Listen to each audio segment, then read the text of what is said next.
Escuela Politécnica Nacional, con experiencia en el sector de las telecomunicaciones en la gerencia del oleoducto de Petroecuador. Tiene experiencia de 10 años en el sector de la seguridad de la información y actualmente se desempeña como oficial de seguridad en el Centro de Respuesta de Incidentes Informáticos del Ecuador, ECUCET, que se encuentra alojado en la Agencia de Regulación y Control de las Telecomunicaciones. Recibamos con un fuerte aplauso al ingeniero Franklin Álvarez.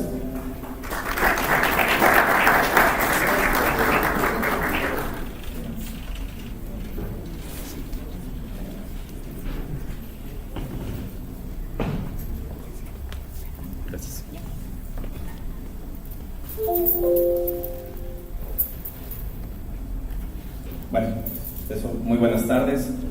Muchas gracias por la presentación. Como bien lo dijeron, mi nombre es Franklin Álvarez, soy oficial de seguridad del Centro de Respuesta a Incidentes Informáticos del Ecuador, y en este día pues he sido honrado pues para poder presentar un poquito de lo que nosotros hacemos dentro del Centro de Respuesta a Incidentes en Alcatel. Como preámbulo, ¿no? Les voy a contar que en la agencia de regulación, bueno, o mejor, hago una historia completa, ¿no? Que el Centro de Respuesta a Incidentes Informáticos, el primero que nació aquí en Ecuador, fue ya una iniciativa de hace algunos años atrás, cuando todavía existía la Superintendencia de Telecomunicaciones. Vino la reforma, la Ley Orgánica de Telecomunicaciones, se creó el Alcatel y nosotros mantuvimos la estructura. Ahora, dentro de lo que es ya toda la gestión de seguridad y ya el trabajo interno de lo que se hace en el centro, estamos hablando de lo que son gestión de incidentes y vulnerabilidades de todos los prestadores de servicios de telecomunicaciones, así como hemos definido una comunidad objetivo que es la parte del Estado y también pues la ciudadanía en general, que para eso trabajamos. Hemos venido con mi compañero el ingeniero David Guaywa, que me está acompañando, a presentar una pequeñísima parte de todo lo que hace el centro. Ahora, si bien es cierto, estamos hablando de ethical hacking, para poder conversar acerca de todo lo que significa el ethical hacking, no nos basta un espacio de 20, 30 minutos para hablar de todo esto, porque esto es una ciencia realmente, es una carrera, y lo que más bien nos vamos a enfocar es desde la visión del centro, cómo lo hemos practicado, cómo lo hemos visto, cómo lo hemos desarrollado, qué es lo que hemos considerado importante, dar un pantallazo para quitarnos de pronto algunos mitos de qué mismo es un hacker, ¿no? Así como estaban hablando en las presentaciones anteriores, a mí no me gusta hablar de hackers, no me gusta que me tilden de hacker, ¿sí? No me gusta que me tilden de hacker. ¿Por qué? Porque está ese concepto todavía asociado a una persona que está detrás de una computadora, en un sitio oscuro, y haciendo y sacando información de un montón de personas, de sistemas y todo eso. Y no, somos personas que estamos dando conferencias, que estamos al frente de los auditorios y que en determinados momentos también se suele hacer este tipo de cosas. Entonces, para esto, y yo sé que la tarde ya se vuelve más y más larga, voy a tratar de ser muy rápido en la presentación, espero ser muy conciso y llenar sus expectativas. Para eso les presento esta agenda que la vamos a hacer. Vamos a hablar un poquito del ethical hacking, vamos a establecer algunas diferencias, vamos a ver cuáles son los tipos, las fases en macro de cómo se realiza un hacking ético, ¿sí? Porque no es... vamos a hablar de ciertas cosas ahí, vamos a ver muy pocas herramientas, la verdad, porque si esto no es un taller de herramientas, que en determinado momento también lo hemos hecho, y bueno, hablar un poquito del marco regulatorio, que siempre es la parte pesada, ¿no? Porque entiendo dirigiéndome a un auditorio variado, pero mayoritariamente técnico, ¿no es cierto? Y hablar a los técnicos, y eso me ha pasado a mí, que hablamos también un poco de leyes, que necesariamente en algún momento lo vamos a hacer, se vuelve un poquito pesada, entonces esa parte la voy a pasar más rápido pero vamos a topar temas muy puntuales. Ahora sí, ¿qué es un hacker? ¿Qué se hace en un hacker? Entonces, siempre hay todavía hay ese velo de oscuridad, ¿no? Ese, no sé si llamarlo morbo, por lo desconocido, porque ven al hacker como una persona que está oculta y que está robando información. Y eso no es así, porque al manipular la tecnología o al tener las herramientas para poder hacer algo con la tecnología, y por cierto, ¿no? Si hablamos ya de hacking como tal, está este concepto completamente ligado a las tecnologías de la información. Desde que empezó el desarrollo de todo lo que es la tecnología, pues empezó a haber este desarrollo también de habilidades que tienen ciertas personas para poder realizar esto. Entonces, claro, si asociamos el término hacker al desarrollo, vamos a ver que se puede tener una conceptualización muy distinta de lo que era en los años 80 a lo que es ahora. El mismo hacker, entre comillas, de los años 80 es ahora el oficial de seguridad de la nueva era, ¿sí? Entonces, hay que ya ir tomando en consideración que las mismas herramientas, que lo mismo que hace o que hacía una persona, como les decía, ¿no? Un cuarto oscuro lleno de computadoras y pantallas, moviendo un montón de números, no simplemente es así, o no necesariamente es así, ¿sí? Hay esa concepción también de que lo tradicional es vulnerar. Bueno, no me gusta también mucho decir vulnerar, sino manipular y entender los sistemas desde una perspectiva más profunda, el hecho de ser un hacker. Ahora, en el proceso utilizamos, ya para hacer un símil, un hacker ético hace y utiliza exactamente las mismas herramientas que un hacker que se le llama un black hat, un hacker oscuro, un hacker negro. Sí, no le vean, no le están descubriendo ni la personalidad al juego, es así. No, tranquilos. Entonces, ¿qué es lo que hacemos? Lo que hacen los hackers, todavía hablemos de hackers, ya vamos a utilizar mucho esta palabra en esta presentación. Utilizan técnicas, utilizan herramientas y que después nos van a servir para hacer un test de penetración. Ya un trabajo elaborado que va a ser el mismo trabajo de una intrusión a nivel de infraestructura cuando se quiere realizar un ataque. Entonces, si estamos pensando en una connotación de personajes, ¿no? Hay dos tipos, básicamente hay dos tipos, los white hats y los black hats, que les llamamos. Entonces, los black hats, para ya irlo viendo, son los hackers oscuros, los que hacen todas las cosas malas, los que se intrometen en los sistemas, y los white hats vendrían a ser los oficiales de seguridad que están combatiendo a estos black hats. Claro, todos utilizan, como les digo, las mismas técnicas, ¿no? Y ya vamos a ver un poquito de en qué consisten estas técnicas.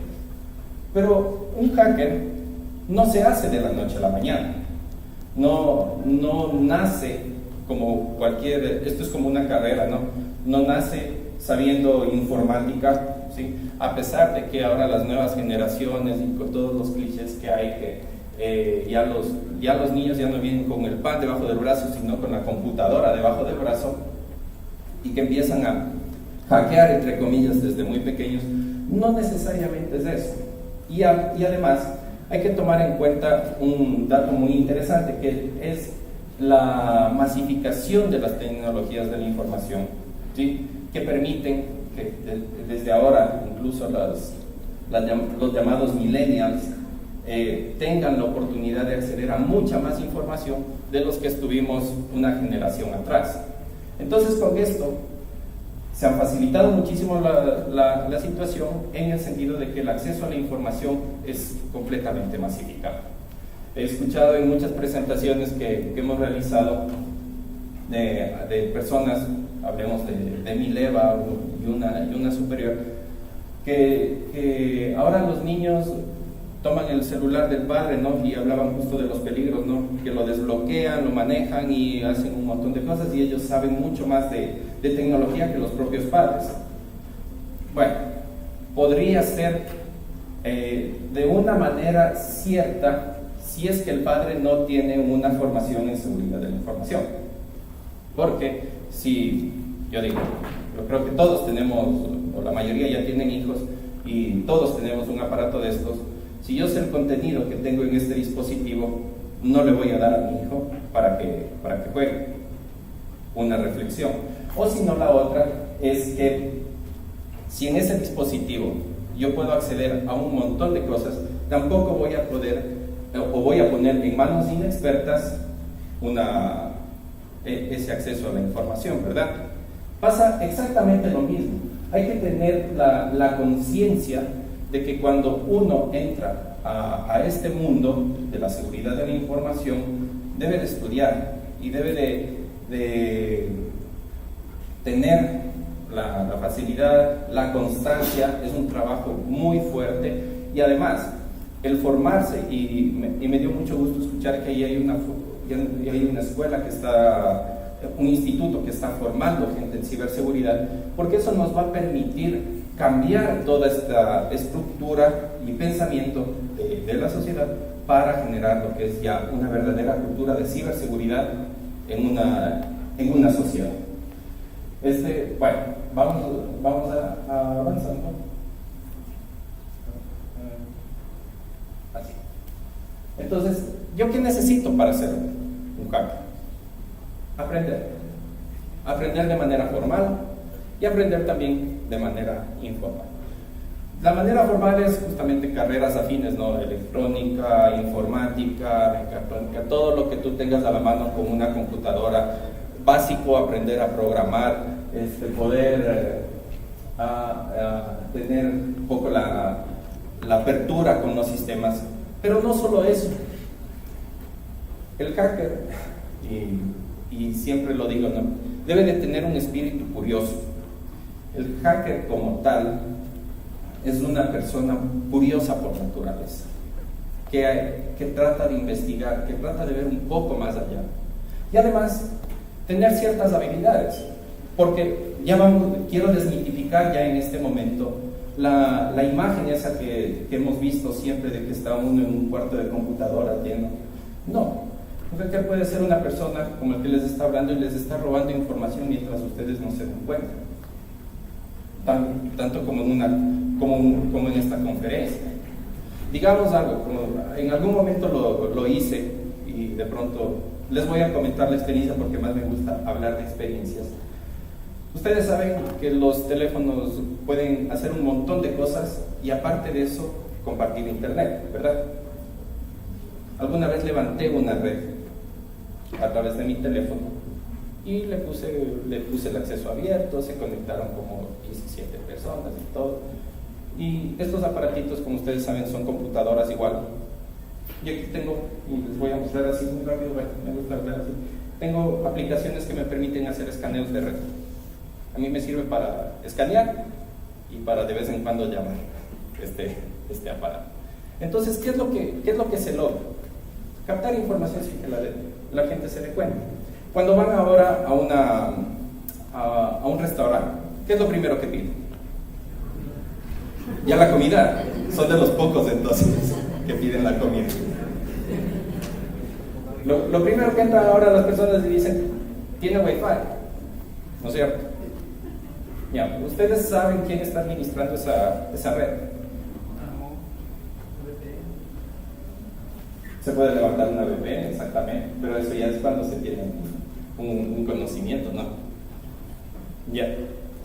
Entonces, si yo soy el administrador de esa red, si en este momento yo levantara una red en mi teléfono, ¿cuántos ya se conectarían sabiendo lo que les acabo de decir? Como que ya va cambiando la cosa, ¿no? Y entonces, eso es una parte interesante de lo que se llama también esos social skills o la parte, o también le podríamos traducir como habilidades sociales, de poder interactuar con las personas y de poder llegar a las personas para que de alguna manera muy fácil poder captar la información. Porque el trabajo de un oficial de seguridad, de un hacker como tal, igual, es completamente fuerte, duro, son horas y horas que uno tiene que pasar detrás de una computadora. No es como se ve en las películas, ¿no? Que uno toma el teléfono y hace dos cositas en la pantalla y se conecta con la NSA y le baja los servidores, ¿no? Eso es literalmente casi imposible de hacerlo, ¿sí? Entonces lo que uno trata es de, ya cuando se sienta a hacer este tipo de trabajos, son trabajos realmente muy pesados que incluso demandan, para hacer un buen trabajo de un hacking ético, no te demoras en promedio, estamos hablando de meses, 6 meses tranquilamente para poder vulnerar un sistema. Y bueno, si ya estamos hablando y desmitificando lo que es un hacker, ¿no? Un hacker ético, y ahora sí ya le ponemos este concepto, un hacker ético, hace exactamente las mismas cosas que un hacker, pero de una manera legal. Entonces, a uno, y eso es lo bonito, ¿no? Porque a uno ya le dan permiso de hacer ciertas cosas que de pronto, si te encuentran haciéndolas en un sistema, te van a meter a la cárcel. Así de simple.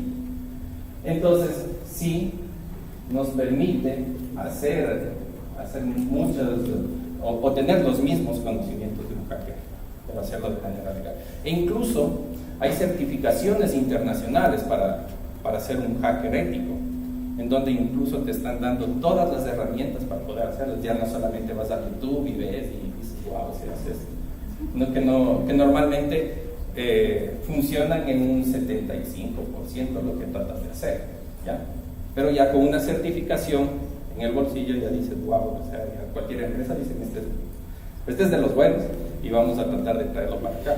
Claro, y es una profesión también que aquí en Ecuador, si bien están haciendo, también está siendo ya vista con buenos ojos y también remunerada de buena manera. Pero justamente, hablemos ya de estos tipos de hackers. Porque si hemos hablado de hackers, hay una subclasificación de ese mundo, digámoslo de esta manera, en los cuales uno se va especializando. Y pasa exactamente lo mismo, ¿no? Porque dentro del hacking ético, veámoslo ya como una ciencia que te permite especializarte en ciertas cosas.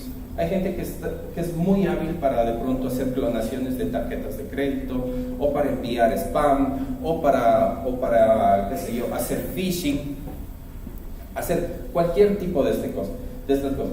Incluso hay mucha gente especializada en lo que son las suplantaciones de identidad a través de Facebook, de redes sociales, ¿no? Pero más allá de eso, que claro, como todos, ¿no? Tienen su especialización. Yo normalmente o mi percepción es considerar a uno de los más peligrosos al más inocente, que son los newbies y los usuarios internos. ¿Por qué? ¿Por qué son los más peligrosos para mí? Yo sé que todos son peligrosos, pero en lo personal, para mí son los más peligrosos. ¿Por qué? Porque un newbie se podría definir como es una persona que recién está iniciando con las herramientas, está aprendiendo y todo eso. O sea, es un novato, ¿ya? Entonces, como cualquier novato en la vida, uno comete muchísimos errores, ¿no? Que le pueden ir o a favor o en contra. Y cuando te van a favor, te puedes bajar organizaciones enteras, ¿sí? O si cometes el mismo error del otro lado, te van a coger así rapidito la policía, que también de paso hemos trabajado algunas veces haciendo los seguimientos. O los usuarios internos. Y eso es mucho más peligroso en la organización. Más del 80% de ataques a instituciones vienen de los propios usuarios internos. Hablemos de un caso que de pronto hayan escuchado. Cuando intentan cambiar las notas en periodo de exámenes en las universidades, ¿no es cierto? Entonces, ¿qué es lo que pasa? No, se meten al sistema, se meten al servidor, dicen, wow, yo soy un hacker, se cambian la nota, se ponen 10 en informática y salen. Pero lo que no toman en cuenta es que absolutamente todo, les puedo garantizar eso, se registra. Y tarde o temprano terminan cayendo. ¿Y qué es lo que pasa luego? Que con estos novatos que están metidos en un sistema, lo que van a hacer es tratar de destruir y no hacer un trabajo profesional de evitar ser descubierto. Y entonces se botan los sistemas y van haciendo una afectación terrible a toda la organización, ¿no? Hablemos ahorita de lo que son un banco, de una universidad. Pensemos en un banco, pensemos en una organización militar, en el Estado mismo. Se puede hacer muchísimas cosas. Entonces, hay que tomar en cuenta este tipo de personas. ¿Y qué podemos perder? La típica, ¿no? Los recursos. Cuando estamos navegando aquí en la universidad, ¿no? Y se conectan a la red de estudiantes que ya vi por aquí que tenían, y dicen, no, el internet de la universidad no vale. No es que no vale. De pronto tengan un muy buen ancho de banda, pero ¿qué es lo que pasa? Que alguien intentó hacer algo, dejó un código, un algoritmo, un script ahí metido, que está consumiendo todo el ancho de banda de la universidad, y se pegó. Y eso después a los compañeros de sistemas les toca pasarse horas y días tratando de solucionar el problema, ¿no? Y cuando ustedes llegan al siguiente día, ven el mismo problema. ¿Y qué es lo que suele decir el departamento de sistemas? No vale, no hace nada, siempre se pasan en estas. Y hay este tipo de cosas. Cuando sus computadoras se ponen lentas, por ejemplo, cuando se consumen muchos recursos de CPU, ¿no es cierto? Están metidos, ustedes de pronto ya con un conocimiento medianamente técnico dicen, bueno, voy a tratar de ver qué pasa en mi sistema, se ponen a ver, como ya buenos hackers, ¿no? Se ponen a ver y dicen, tengo abiertas 4 sesiones de Google, cierran 3, una, pero no saben que en el procesador ya está metido un backdoor, en el sistema operativo está metido un backdoor que les está haciendo o consumiendo todo el ancho de banda de lo que es a través de un troyano. Pero para lograr descifrar eso, o sea, como que ya uno ya lo empieza a ver distinto, ¿no? Ya no es tan fácil, porque normalmente, y ese es el éxito del hacker, es no ser descubierto. Un buen hacker no tiene que ser descubierto. Y asimismo, un buen oficial de seguridad tiene que saber descubrir en dónde implantar las cosas. Normalmente se las implanta, bueno, ya se les voy a dar solo un tip más, en las últimas carpetas de los últimos archivos de sistema, no les voy a decir de cuál, pero por ahí se los implanta. ¿Para qué? Para que se puedan ejecutar desde el arranque del sistema operativo. Y ahí uno empieza a jugar con las personas, ¿no? A jugar con las máquinas. ¿Para qué? ¿Perder servicios? ¿O qué es lo que a uno le interesa? Revelar información, adquirir información que luego me permita hacer avances de otro tipo de situaciones, ¿no? Porque normalmente, y dependiendo, como vimos, de las categorías de hackers, uno se especializa en buscar una cierta vulnerabilidad, una cierta debilidad para mi beneficio propio. Si vamos a romper un password, por ejemplo, no es lo mismo que generar un phishing. Hay que tener habilidades distintas. Y entonces, ¿en dónde uno aprende? Como les decía, uno aprende en las aulas, ¿sí? Para hacerse un hacking ético. También aprende por afuera. Y uno aprende en los foros. Y en las conversaciones con las que estamos con las otras personas. Y hay conferencias, eventos mundiales incluso, donde uno va y se encuentra con la crema innata del hacking regional o mundial en algunos casos. Y es muy interesante que cuando uno está con ellos, no ves normalmente computadoras en las manos de ellos, estás conversando, ¿sí? No son gnomos de computadoras como alguna vez nos dijeron a nosotros, que estamos ahí metidos solo con una laptop y caminando por un lado por otro buscando redes. No, Estás en una persona, estás dando una conferencia, estás haciendo amigos. ¿Para qué? Para luego intercambiar conocimientos y también poder luego aprender, ¿no? Que te realimentas mucho de estos foros y puedes crear también un poco más de conciencia, crear conocimiento y también puedes mejorar tus técnicas cuando estás haciendo trabajos de análisis. Y entonces ya con todo esto pasas al siguiente nivel, que es un penetration tester. Que ya siendo un penetration tester, tú ya puedes decir, estoy aquí, puedo ingresar a cualquier sistema, puedo darme la oportunidad de hacer algo, ser valorado, ya sea en la comunidad oscura o en el lado profesional formal, y ya puedo sentirme casi tranquilo. Pero ¿qué es ya un penetration test? ¿Sí? Y quiero ejemplificarlo de esa manera. ¿Por qué? Porque uno, cuando está haciendo un test de penetración, debe de tener mucha técnica, hacer mucha computadora, tener muchos recursos a disposición, pero también tiene que escribir un montón de reportes, escribir un montón de informes. Ya les estoy hablando del lado bueno, hace años ya me cambié de lado, ahora soy del lado bueno. Y escribir muchos informes, hacer mucha redacción, leer muchas leyes, y eso a veces con el trabajo técnico como que te pone en un dilema moral, ¿no? Sí, a mí me ha pasado, pero bueno, ya lo he superado, creo. Y ahí es cuando ya te conviertes realmente en un white hat, ya un penetration tester, que puedes hacer trabajos y que puedes estar dentro de una organización ganando X cantidad de dinero como consultor, como auditor de seguridad y un montón de cosas más que nos permiten. Pero hay hay muchos tipos de ethical hacking, porque si ya hemos visto hasta este momento la concepción general de todo lo que hacen, también hay un montón de cosas que uno puede hacer. Hay distintos tipos de especialidades dentro del ethical hacking que te permiten ir trabajando de distinta manera, ¿no? Entonces podemos hacer testeos de la red, podemos hacer ponernos del lado del cliente y ver qué es lo que se puede hacer dentro de la organización, ¿no? Mucho hay de las aplicaciones web, se puede hacer guerra electrónica, a veces guerra electrónica, nosotros lo conocemos cuando estamos con otra organización. Se pueden levantar laboratorios, se pueden hacer los testeos de seguridad en wireless, que es muy común ahora, porque ya casi la mayoría de las redes son wireless, ¿no es cierto?, como la que tenemos acá.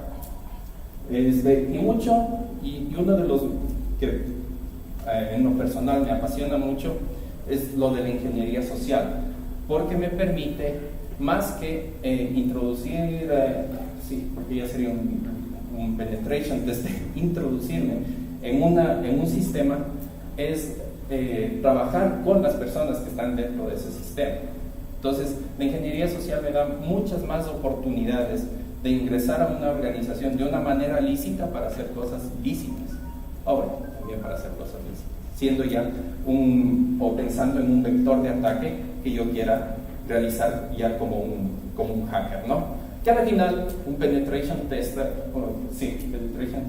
lo que hace es justamente eso, ponerse en los zapatos del hacker, del black hat, ya no hablamos tanto del hacker, sino de un black hat, y saber qué pensaría él, para ver qué puedo yo robar, qué puedo yo adquirir esa información, y pensar en qué es lo que yo puedo manipular dentro de esa organización, si estoy pensando en eso.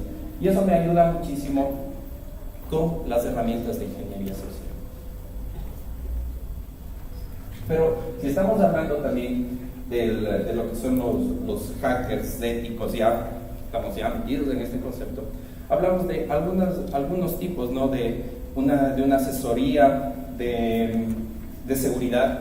Se puede dividir que es una asesoría de seguridad, una asesoría de vulnerabilidades o un penetration test, que son cosas distintas y que normalmente vienen a confundirse estos conceptos, porque vienen a hacer como casi lo mismo, pero tienen unos matices distintos. Un test de penetración y es algo mucho más complicado, más complejo y que permite y que tiene de hecho una elaboración, un plan para realizarlo, que no lo tiene, por ejemplo, una asesoría de seguridad, en el cual voy, reviso políticas y le digo, mira, tú debes de tener los controles de tal y tal manera. En cambio, en un test de penetración, lo que yo hago es tomar esas políticas, ver la manera, establecer mi vector de ataque y con eso empezar a trabajar. Entonces, abarca muchas cosas más. Y otro de los conceptos que normalmente se vienen a discutir también son las auditorías de seguridad. En esto ya se está pensando, creo que ya hay carreras de auditores en seguridad de la información, que es una visión completamente amplia de todo el sistema de seguridad de la información que maneje la organización en este caso, ¿no? Y estamos hablando de que aquí en Ecuador ya existe el trabajo a través del INE de la normalización de la ISO 27000 con todas sus variantes, que habla completamente de seguridad y en los cuales ya se manifiesta o se puede llegar a hacer, de hecho se hace una auditoría de seguridad en base a normas, en este caso ISO e INE, que ya están disponibles aquí en Ecuador. Entonces, si ya estamos hablando de normas internacionales para realizar una auditoría de seguridad, tengan la completa seguridad de que es un trabajo muy fuerte, de leer mucho, de escribir muy pocos códigos, pero entender realmente cuál es el proceso que estamos realizando para realizar un hacking ético. Y asimismo, vamos desglosando más lo que hace un test de penetración. Existen distintos matices, ¿ya? Lo que nosotros conocemos como los penetration tests de caja blanca, de caja negra o de caja gris. De caja blanca, y para no ponerles muy largo el asunto, ¿no? Los de caja blanca es cuando la organización te permite y te da acceso a toda la información y sobre eso tú trabajas. Los de caja gris es cuando se ponen como que medios, digamos, coquetones, ¿no? Las personas de la organización y dicen, solo te voy a dar acceso a mis IPs y el resto tú sabrás cómo entras a la red. Entonces ya es un trabajo más fuerte. Y los completamente exquisitos dicen, no, yo quiero que me hagas un test de caja negra, que es lo mismo y exactamente el mismo trabajo que haría un hacker, un black hat, para entrar a la organización. Y ahí sí se vale hacer ingeniería social, se vale hacer pruebas de intrusión, se vale hacer ataques de fuerza bruta, de negación de servicios, se les hace un montón de cosas para lograr hacer eso.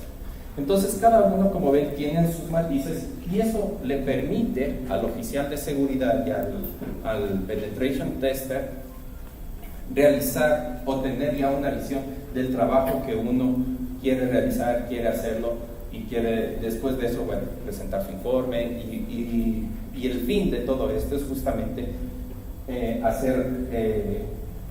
demostrar a la organización qué es lo que está, y lo podemos hablar acá, hablar de las fallas que tiene en ese momento su sistema para que sean corregidas.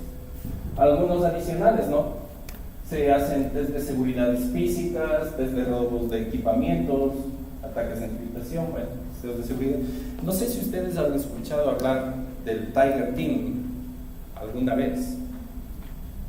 ¿No? Como les digo, me gusta hablar de experiencias. En el Tiger Team, si alguna vez lo buscan, es un grupo de hackers que lo que hace es trabajar mucho con ingeniería social. Y aunque ustedes no lo crean, ellos hacen los ataques a organizaciones grandes, muy grandes, empiezan a buscar desde los cubos de la basura, literalmente. Se disfrazan de basureros. Es un trabajo, o sea, espectacular lo que hacen ellos. ¿Por qué? ¿Y por qué desde la basura? Porque ahí uno encuentra, qué sé yo, un papel, una contraseña. Normalmente las personas, hemos visto, ¿no?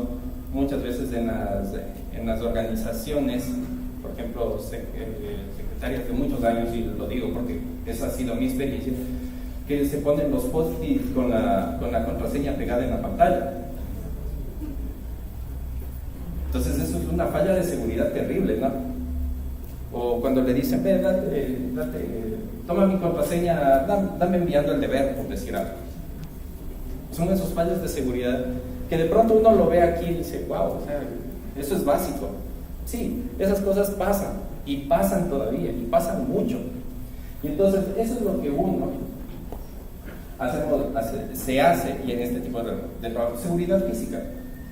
Por ejemplo, digo yo, si yo quisiera, pensando en un ataque de seguridad física, que solamente pasé diciendo, y les comento que no me escuchan a los señores de afuera, dije, soy expositor.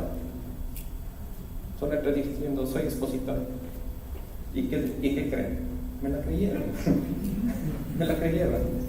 Me puse eterno, normalmente no suelo estar así, pero me puse eterno y dije, soy expositor. Bueno, como hacker ético, vengo a hacer mi trabajo, ¿no? Pero igual, a lo que estuve también pateando, me dijeron, ¿usted es profesor? Digo, sí. Siga por acá los parquederos para los profesores. Digo, ya. Entré a la organización. Estoy en la organización. ¿Sí? Entonces, mucho depende de cómo uno juegue con la tendencia natural de las personas a confiar para poder realizar un ataque.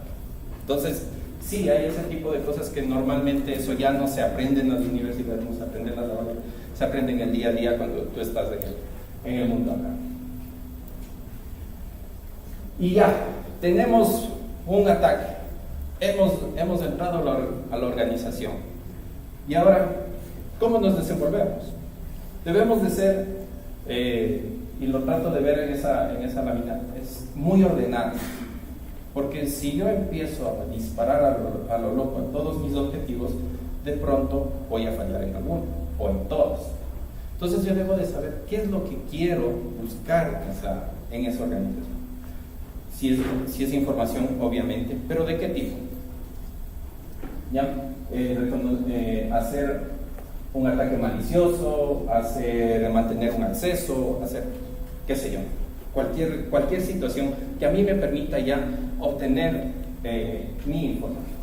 Y claro, todo esto me permite ya ver un campo completo de la organización estando ya dentro, ¿verdad?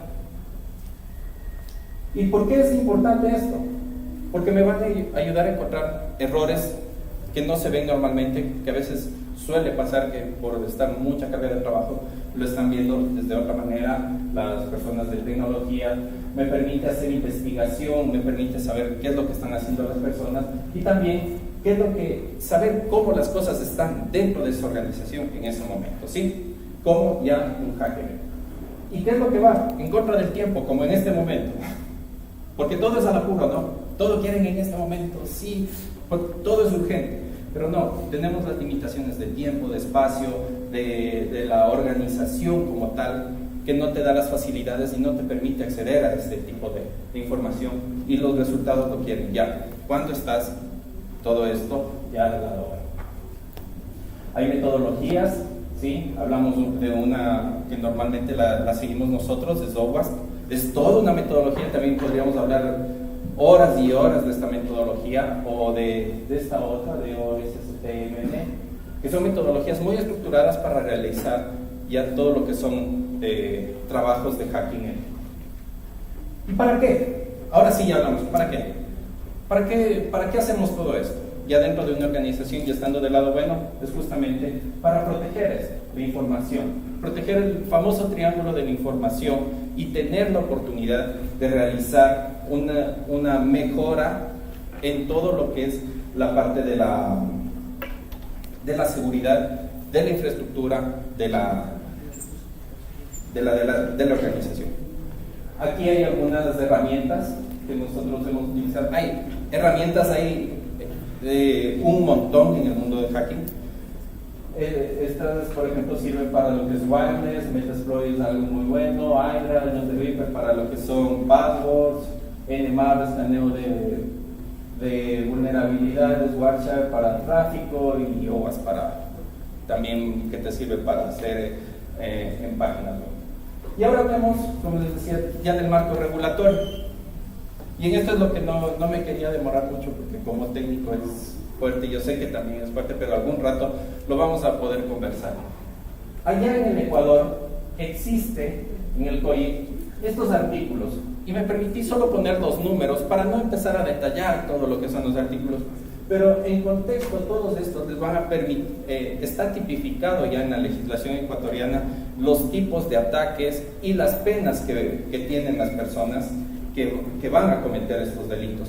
Están en un rango entre 3 a 6 años de prisión y me parece que unos 10 o 15 salarios mínimos vitales de multa por ser detectado haciendo este tipo de ataques.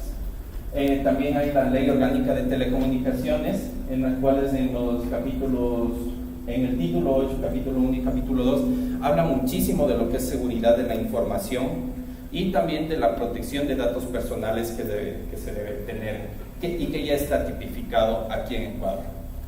Asimismo, y esto les recomiendo, el libro blanco de la Sociedad de la Información que lo patrocinó el Mintel, seguramente el señor subsecretario lo habló en su momento, en donde se da ya una visión macro nacional de lo que es la seguridad de la información en el país. Con esto, yo les agradezco su tiempo. Como les dije, para hablar de hacking tendríamos no solamente unos 20 minutos, sino podríamos pasarnos horas y horas y horas hablando de esto. Y espero que con esto se haya desmitificado un poco el significado de la palabra. Ahora sí se entienda el por qué hay los blancos, los white hats, los black hats, y cuáles serían las connotaciones de aquí en adelante para poder incluso optar por una carrera de seguridad. Eso es, auditorio, muchísimas gracias. Muy honrado de haber podido compartir un pedacito de lo que hacemos en ECUSA con ustedes. Muchas gracias. Muchas gracias por su participación al ingeniero Franklin Álvarez. Por favor, si tienen alguna pregunta.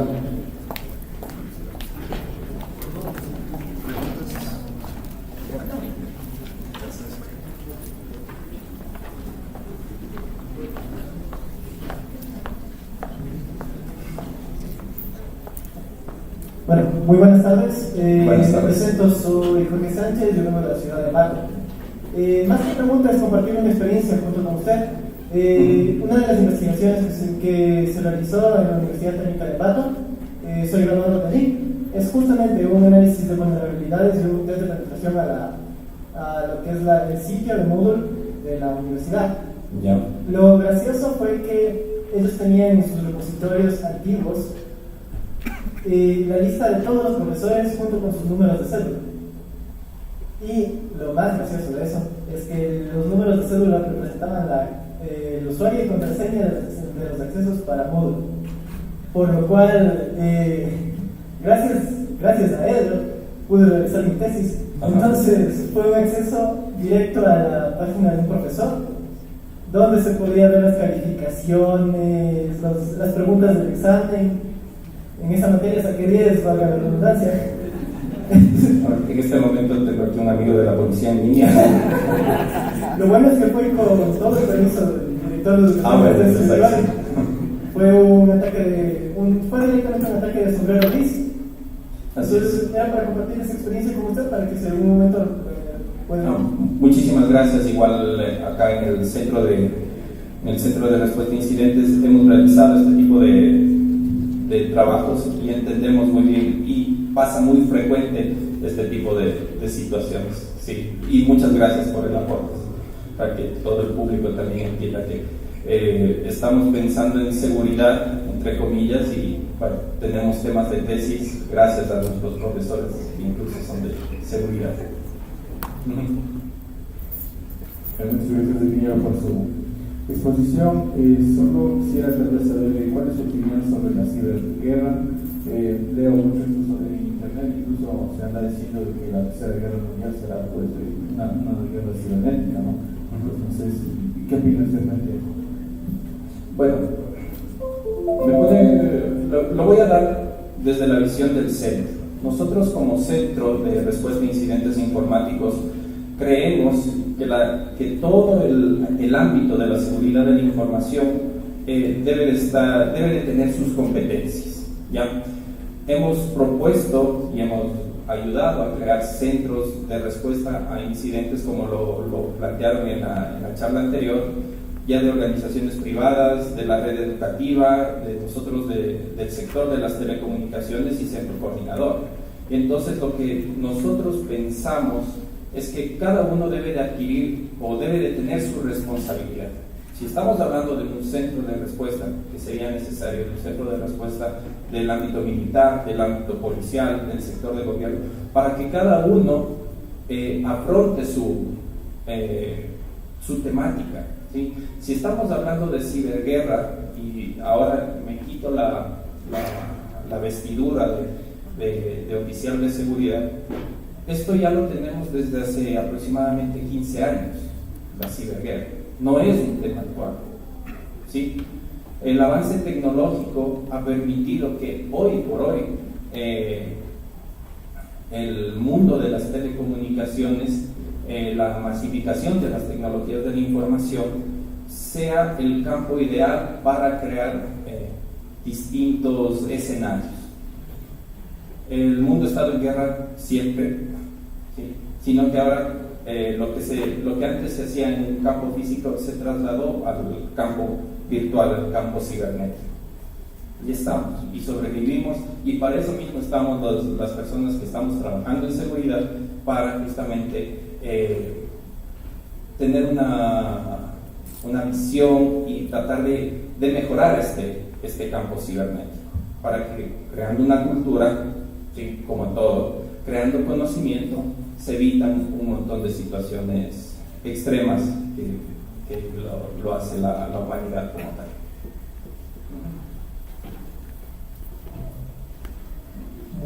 Buenas tardes. Buenas tardes. Por la presentación. La pregunta que yo le haría es cómo se puede conjugar el equilibrio entre el tema de ciberseguridad o seguridad en este tipo de medios y además teniendo en la balanza el tema de la protección de los datos individuales de un ciudadano, de tal manera que uno no pueda transgredir ciertas zonas por la justificación de tener seguridad o ciberseguridad, si nos metamos también a estas barreras también que ahora Europa está poniendo, ¿no? De tener la privacidad de los datos. ¿En dónde está esa línea blanca? ¿En dónde está, si es que en Ecuador hay ya ese tipo de normativas donde uno pueda decir, sobre pretexto de hacer ciberseguridad o alguna cuestión de seguridad como tal, uno tenga que meterse a ver datos privados, ¿no? Como ya ocurrió en ocasiones anteriores y así en público, ¿no? Aquí la palabra clave es conocimiento, ¿sí? Y me voy a permitir compartirles algo de lo que hace Arcotel en este momento. La Agencia de Regulación y Control de las Telecomunicaciones, a través del QCER, también como organización, estamos muy pendientes de dar a conocer este tipo de temas, a través de charlas, a través de talleres de concientización, y también educando a los niños a través de talleres y presentaciones que lo hacemos como Arcotel. Entonces, ¿por qué digo el conocimiento? Porque al nosotros tener un pleno conocimiento de cuáles son nuestros deberes y cuáles son nuestros derechos en el campo en el ciberespacio, digámoslo de esta manera, pues vamos a tener la completa capacidad de entender cuáles son nuestras limitaciones y por qué no vamos a poder transgredir de pronto un sistema o qué es lo que nos va a pasar. La legislación ecuatoriana es clara ya en materia de delitos informáticos, ¿sí? Pero si yo quiero evitar un delito, ¿qué debo de hacer? Darles a conocer a las generaciones que vienen, darles el conocimiento que en el campo que en el campo cibernético tienen exactamente los mismos derechos y deberes que en el campo físico. Y ahí es cuando empezamos a romper esas barreras, cuando empezamos a a crear conciencia y establecer los límites que nos van a permitir tener una sociedad primero más justa, ¿sí? Y también más consciente de lo que uno puede hacer o dejar de hacer en un ambiente ahora virtual. No sé si pude satisfacer su inquietud.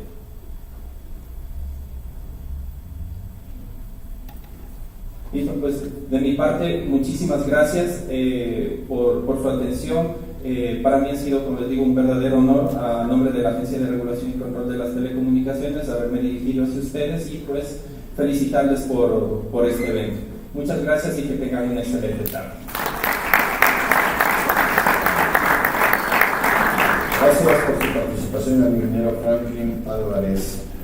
El ingeniero Marco Galarza, director de la Escuela de Software de la Universidad, hace la entrega del siguiente certificado por haber participado como expositor en el Día Internacional de la Ciberseguridad al ingeniero Franklin Álvarez.